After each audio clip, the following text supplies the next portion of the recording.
Welcome back to Creative Excuses. I have had a dream ever since making my Arcane Archer build, and it was to solo a veteran DLC dungeon with it. And that was very difficult for a long time, but today I'm here to tell you that I've finally done it, and it was all thanks to theory crafting for the Infinite Archive of all things. I have a video scripted out on this build as it applies to the Infinite Archive, but today I'm just going to show you the footage of the Falkreath hold bosses being defeated, and I'm going to tell you a little bit about how I did each one with this build. The build I used is found at the link to ESO Hub in the description, so you can get out there and slap around some big bad bosses for yourself. Let's jump into it. The first two bosses are very straightforward, so I don't really have much to say other than a comment about Razor Caltrops. In the Infinite Archive, Caltrops serves basically no purpose on this build and doesn't get used at all. But in dungeon content where everything has 18,000 armor, Caltrops is essential for the 6k penetration, which is a massive damage buff.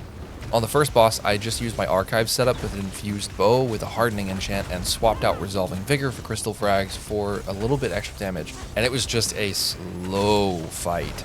I could have brought a lot more damage to this first fight and it would have been totally fine, but that's alright.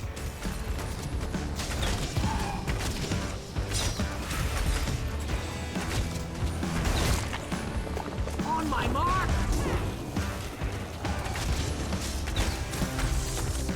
Leave nothing standing!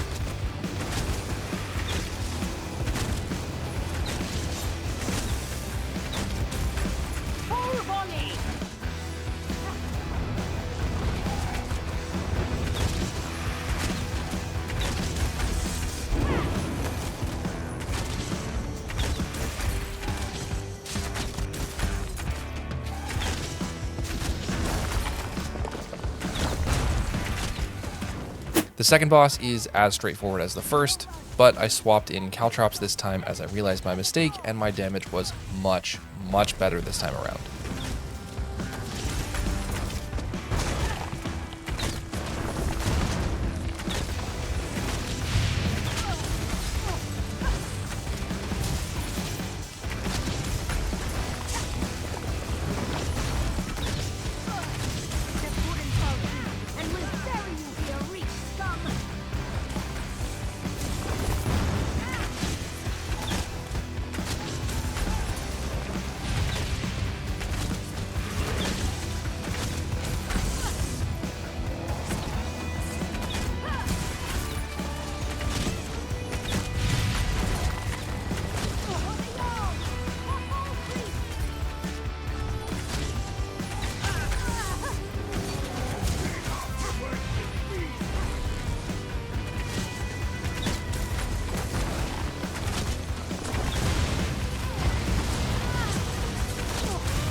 The ad waves in between the second and third bosses are pretty brutal, but you can skip many of them, and the ones that you can't, you can either just whittle down with some deaths, or just be better than me.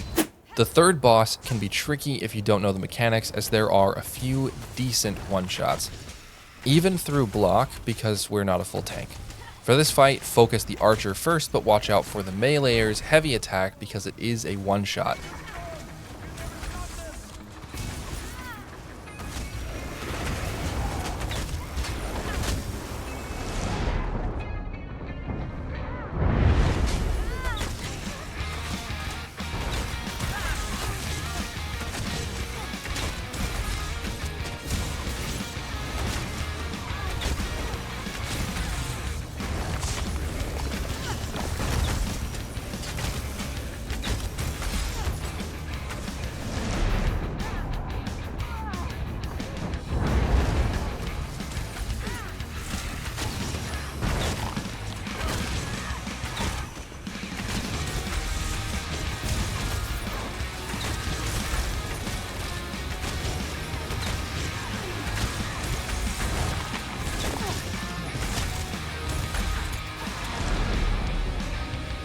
When the Skelly Boy comes out, block his meteor when the ring hits the edge of the circle, and roll dodge his heavy attack, which is another one-shot.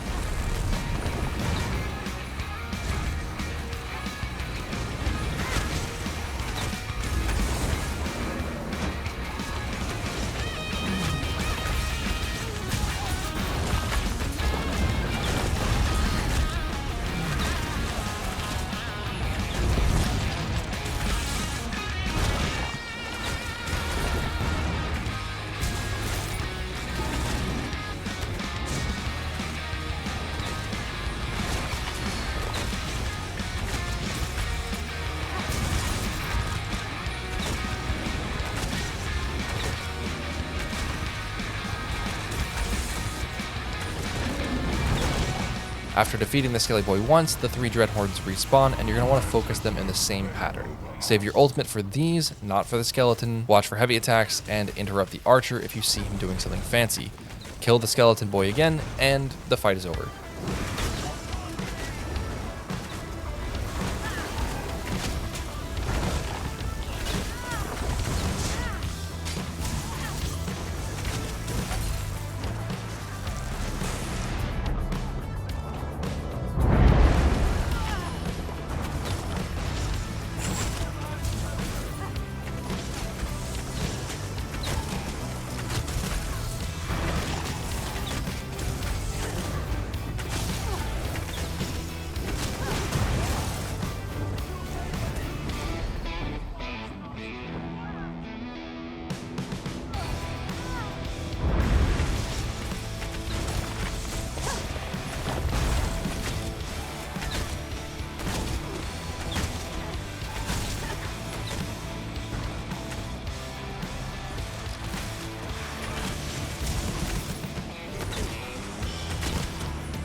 It can take a few tries to get this one down, but once you do have it down, it's not that bad.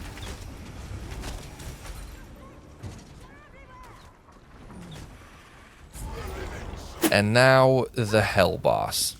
This is one of my least favorite bosses in the game, and this boss is the hard barrier in this dungeon. If you can beat this guy, you can beat the hard mode of the final boss solo. There are 2 things you need on this fight that forced me to adjust my setup from the Archive build to something between my Vatashran build and my Archive build. You need as much damage as you can get without dying, but you also need to obey the mechanics, which requires speed. Luckily, we're a bow build and a wood elf, so we have major expedition and an extra 5% movement speed in there. But for damage, the Archive version of the build just didn't cut it. This boss is a DPS race because every time he spawns Draugr in to detonate them, he spawns more of them. After enough spawns, there are going to be too many of them for you to cleanse, and you absolutely will die. So here are the changes I made to bring my damage up and to beat this evil, evil prick. I swapped in a charged bow with a flame enchant for some extra burning status effect damage. I used crystal fragments, and I used caltrops.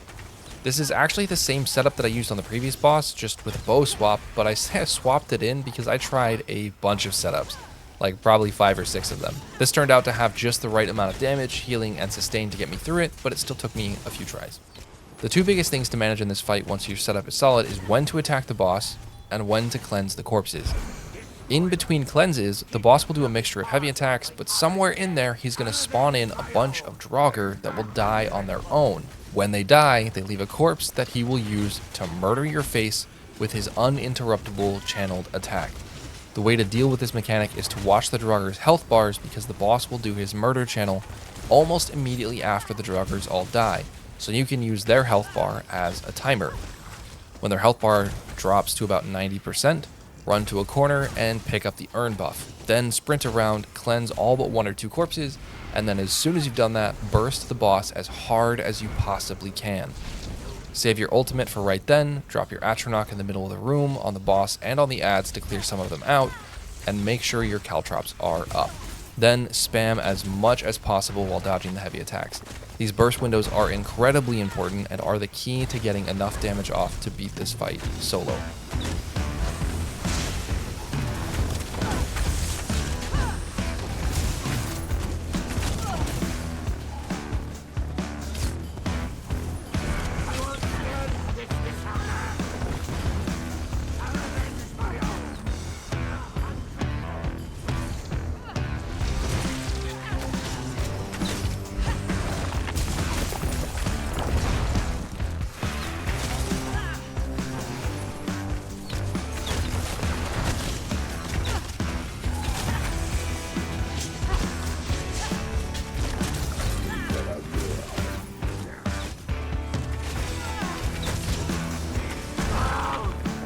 Okay, now that the turret is dead, all that's left is the final boss, which also needed a quick swap to help out. I didn't swap the hardening enchant back in for this fight, as the boss doesn't really do much damage, as long as you stay out of stupid and roll dodge the 1 heavy attack that he uses. And of course, you block the roars with the pillars. On my successful kill, which took me 3 attempts, although I almost first tried it, I just choked. My 3rd attempt was also my easiest of the 3 attempts, for sure, because I swapped out crystal fragments for acid spray.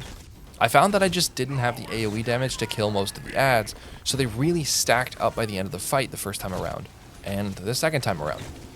This still happened, even with acid spray, but to like half of the degrees the first 2 tries. But that's pretty much it. I threw out some acid sprays every 4 to 6 seconds while ads were up to get some more AoE damage, and otherwise I just snipe spammed the boss and kept my heals up. Simple as that.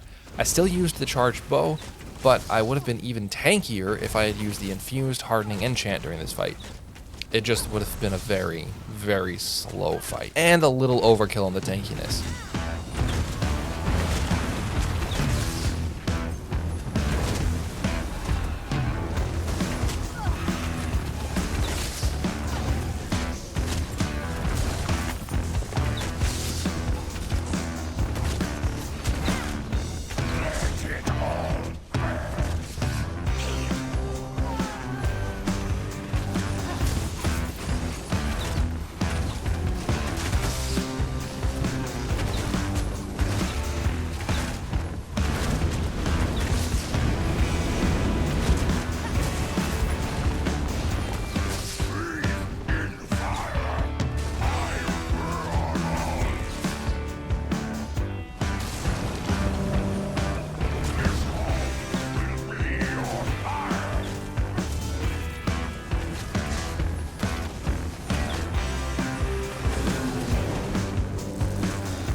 And that's that. That's the entire dungeon. Let me know if you like this video style in the comments and by smashing the like button. Until then, I'll see you all in the next excuse. P.S. The next excuse, if you're watching this before Christmas 2023, is a couple of live streams. I'll be streaming the beginning of Honor Mode on Baldur's Gate 3 around 6 p.m. Eastern Standard Time on December 21st. Then I have a Christmas stream playing the cutest holiday quests that ever did quest in RuneScape 3 on the 22nd at 7 p.m. Eastern. And then a progression group stream on December 23rd at 9 p.m. I'd love to see you all there on twitch.tv/creativeexcuses.